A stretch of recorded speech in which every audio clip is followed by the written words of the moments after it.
Good morning, y'all. One of the main characteristics of St. Paul's that influenced our reason to stay is that the people of St. Paul's are so genuinely welcoming. I grew up sitting in the back rows of Baptist churches, and we rarely ever went up to the altar to take the Eucharist.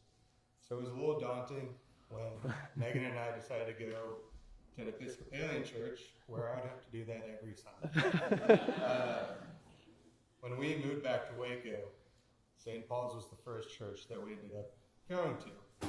And we were greeted right away, but it wasn't in a way that felt rehearsed or felt forced in any way.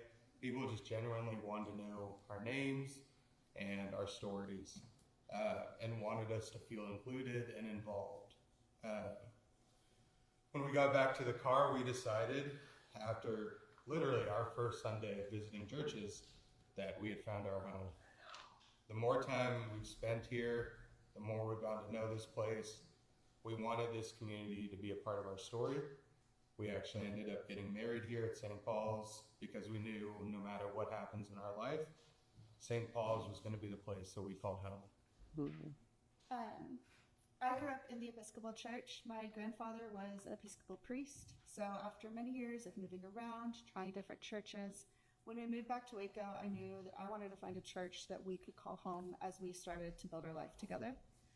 St. Paul has given us that sense of belonging and purpose. It's a community that doesn't just talk about community and faith, it lives it. Being a part of a church that values both tradition and open conversation has deepened my understanding of what faith looks like in everyday life. Through serving, listening, learning in this community, I've come to see God not just as someone I believe in, but as someone that I encounter in the Eucharist, in the music, and in the kindness of others. God's grace has met me at St. Paul's in the quiet moments, kneeling at the rail, hearing a hymn that says exactly what my heart couldn't, or being surrounded by people who simply showed up when life felt heavy. Grace has met me not in grand gestures, but in the steady gentle faithfulness of this place and its people. There's a real joy that comes from being part of something bigger than yourself. It is a place that refills you, spiritually and emotionally, every week. And it's a place that provides comfort while continuing to challenge you to be the best that you can be. Just